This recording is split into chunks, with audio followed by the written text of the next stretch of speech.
What's the millennial question? Apparently, millennials, as a generation, which is a group of people who were born approximately 1984 and after, are tough to manage.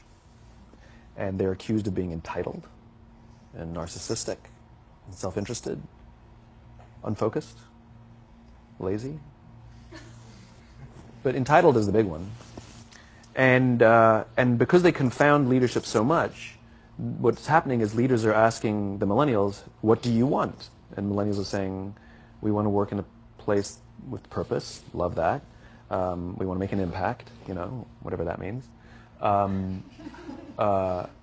We want free food and beanbags.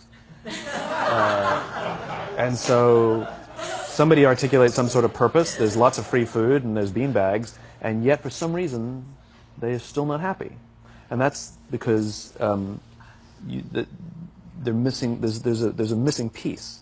What I've learned is that I can break it down into four pieces, right? There are four things, four characteristics. One is parenting, the other one is technology, the third is impatience, and the fourth is environment. The generation that we call the millennials, too many of them grew up subject to, not my words, failed parenting strategies, you know? Where, for example, they were told that they were special all the time. They were told that they could have anything they want in life, just because they want it, right? They were told, some of them got into honors classes, not because they deserved it, but because their parents complained. And some of them got A's, not because they earned them, but because the teachers didn't want to deal with the parents. Some kids got participation medals. You got a medal for coming in last, right? Which the science we know is pretty clear, which is it devalues the medal and the reward for those who actually work hard, and it actually makes the person who comes in last feel embarrassed because they know they didn't deserve it, so it actually makes them feel worse, right?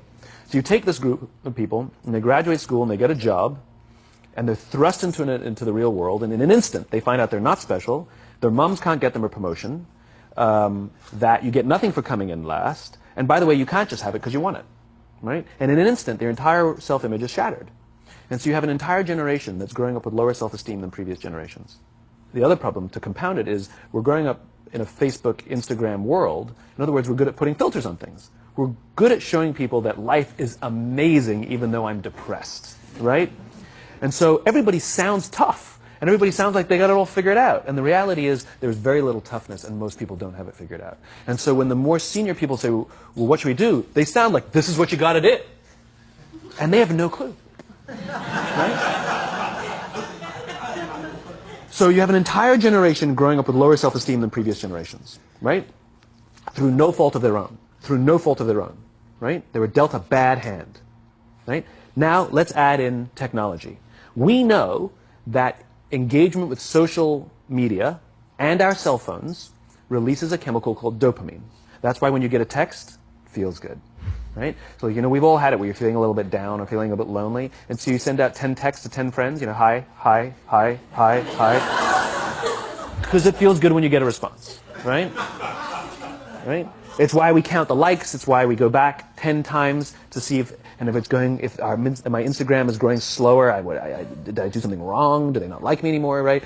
The trauma for young kids to be unfriended, right? Because we know when you get a hit of dopamine, which feels good. It's why we like it. It's why we keep going back to it. Dopamine is the exact same chemical that makes us feel good when we smoke, when we drink, and when we gamble. In other words, it's highly, highly addictive, right? We have age restrictions on smoking, gambling, and alcohol, and we have no age restrictions on social media and cell phones, which is the equivalent of opening up the liquor cabinet and saying to our teenagers, hey, by the way, this adolescence thing, if it gets you down. But that's basically what's happening. That's basically what's happening, right? That's basically what happened. You have an entire generation that has access to an addictive, numbing chemical called dopamine through social media and cell phones as they're going through the high stress of adolescence. Why is this important? Almost every alcoholic discovered alcohol when they were teenagers. When we're very, very young, the only approval we need is the approval of our parents. And as we go through adolescence, we make this transition where we now need the approval of our peers. Very frustrating for our parents, very important for us. It allows us to acculturate outside of our immediate families into the broader tribe. right? It's a highly, highly stressful and anxious period of our lives, and we're supposed to learn to rely on our friends. Some people, quite by accident, discover alcohol and numbing effects of dopamine to help them cope with the stresses and anxieties of adolescence. Unfortunately, that becomes hardwired in their brains, and for the rest of their lives, when they suffer significant stress, they will not turn to a person, they will turn to the bottle. Social stress, financial stress, career stress, that's pretty much the primary reasons why an alcoholic drinks, right? What's happening is, because we're allowing unfettered access to these dopamine-producing devices and media, basically it's becoming hardwired, and what we're seeing is, as they grow older, too many kids don't know how to form deep, meaningful relationships. Their words, not mine. They will admit that many of their friendships are superficial. They will admit that their friends, that they don't count on their friends, they don't rely on their friends, they have fun with their friends, but they also know that their friends will cancel on them if something better comes along. Deep, meaningful relationships are not there because they never practice the skill set, and worse, they don't have the coping mechanisms to deal with stress. So when significant stress starts to show up in their lives, they're not turning to a person, they're turning to a device, they're turning to social media, they're turning to these things which offer temporary relief. We know, the science is clear, we know that people who spend more time on Facebook suffer higher rates of depression than people who spend less time on Facebook. Right? These things balanced. Alcohol is not bad, too much alcohol is bad. Gambling is fun, too much gambling is dangerous. Right? There's nothing wrong with social media and cell phones. It's the imbalance. Right? If you're sitting at dinner with your friends and you're texting somebody who's not there, that's a problem. That's an addiction. If you're sitting in a meeting with people you're supposed to be listening to and speaking, and you put your phone on the table, face up or face down, I don't care, that sends a subconscious message to the room that you're just not that important to me right now. Right? That's what happens. And the fact that you cannot put it away is because you are addicted. Right? If you wake up and you check your phone before you say good morning to your girlfriend, boyfriend, or spouse, you have an addiction. And like all addiction, in time, it'll destroy relationships, it'll cost time, and it'll cost money, and it'll make your life worse. Right? So you have a generation growing up with lower self-esteem that doesn't have the coping mechanisms to deal with stress. Right? Now you add in the sense of impatience. Right? They've grown up in a world of instant gratification. You want to buy something, you go on Amazon, it arrives the next day. You want to watch a movie? Log on and watch a movie. You don't check movie times. You want to watch a TV show? Binge. You don't even have to wait week to week to week. Right? I know people who skip seasons just so they can binge at the end of the season. Right? Instant gratification. You want to go on a date? You don't even have to learn how to be like, hey. You don't even have to learn and practice that skill. You don't have to be the uncomfortable one who says yes when you mean no, and says no when you mean no, but yes when you... You don't have to swipe right. Bang, I'm a stud. Right? You don't have to learn the social coping mechanisms. Right? Everything you want, you can have instantaneously. Everything you want, instant gratification. Except job satisfaction and strength of relationships, there ain't no app for that. They are slow, meandering, uncomfortable, messy processes. And so I keep meeting these wonderful, fantastic, idealistic, hardworking, smart kids. They've just graduated school. They're in their entry-level job. And I sit down with them and I go, how's it going? They go, I think I'm going to quit. I'm like, why? They're like, I'm not making an impact. I'm like, you've been here 8 months. You know? It's as if they're standing at the foot of a mountain. And they have this abstract concept called impact that they want to have in the world, which is the summit. What they don't see is the mountain. I don't care if you go up the mountain quickly or slowly, but there's still a mountain. And so what this young generation needs to learn is patience.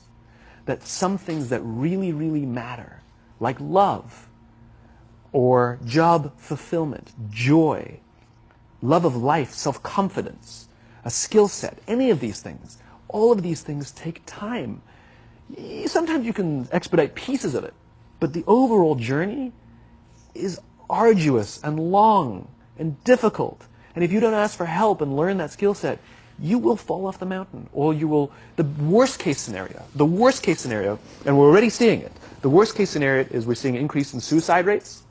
We're seeing an increase in this generation. We're seeing an increase in accidental deaths due to drug overdoses.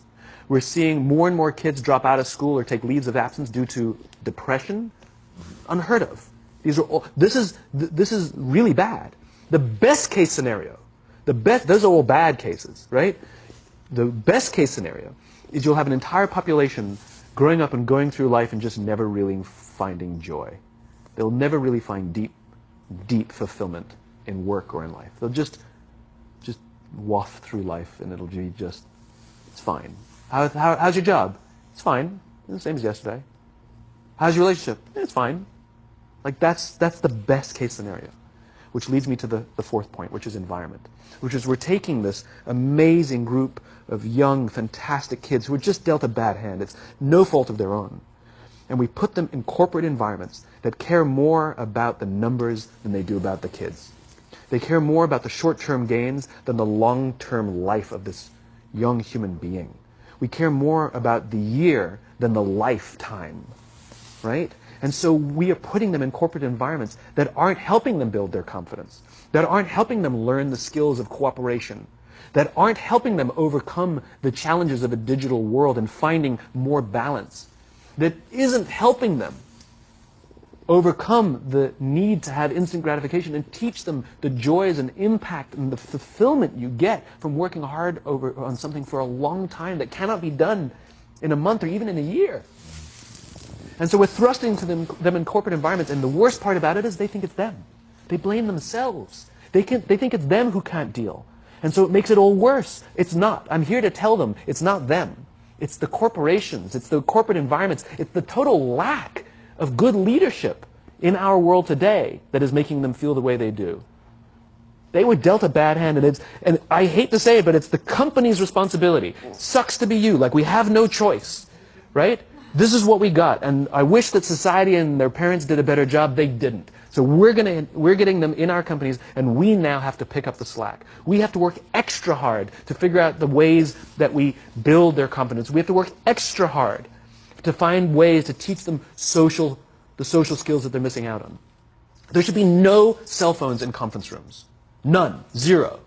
And I don't mean the kind of like sitting outside waiting to text. I mean like when you're sitting and waiting for a meeting to start, this is what we all do. We all sit here and wait for the meeting to start. Meeting starting? Okay. And we start the meeting. No, that's not how relationships are formed. Remember we talked about it's the little things? Relationships are formed this way. We're waiting for a meeting to start and we go, how's your dad? I heard he was in the hospital. Oh, he's really good. Thanks for asking. He's actually at home now. Oh, I'm really glad. That was really amazing. I know, it was really scary for a while. That's how you form relationships. Hey, did you ever get that report done? Oh my God, no, I didn't. I'll help you out. Can I help you out with that? Really? That's how trust forms. Trust doesn't form at an event in a day. Even bad times don't form trust immediately. It's the slow, steady consistency. And we have to create mechanisms where we allow for those little innocuous interactions to happen. But when we allow cell phones in conference rooms, we just, okay, I had the meeting. And then my favorite is like when there's a cell phone there and you go like this, you go. It rings and you go. I'm not going to answer that. Like, Mr. Magnanimous, you know? When you're out for dinner with your friends, like, I do this with my friends. When we're going out for dinner and we're leaving together, we'll leave our cell phones at home. Who are we calling? Maybe one of us will bring a phone in case we need to call an Uber or take a picture of our meal. Goes without saying, come on. I'm an idealist, but I'm not insane. You know? At a heathen. I mean, it looked really good. We'll take one phone. And so it's like an alcoholic. The reason you take the alcohol out of the house is because we cannot trust our willpower. We're just not strong enough. But when you remove the temptation, it actually makes it a lot easier. And so when you just say, don't check your phone, people literally will go like this. And somebody will go to the bathroom, and what's the first thing we do? Because I wouldn't want to look around the restaurant for a minute and a half, you know? But if you don't have the phone, you just kind of enjoy the world. And that's where ideas happen. The constant engagement is not where you have innovation and ideas. Ideas happen when our minds wander and we go, and you see something, I bet they could do that. That's called innovation, right? But we're taking away all those little moments, right? You should not, and none of us should charge our phones by our beds. We should be charging our phones in the living rooms, right? Remove the temptation. You wake up in the middle of the night because you can't sleep, you won't check your phone, which makes it worse. But if it's in the living room, it's relaxed, it's fine. But it's my alarm clock. Buy an alarm clock. They cost $8, right? I'll buy you an alarm.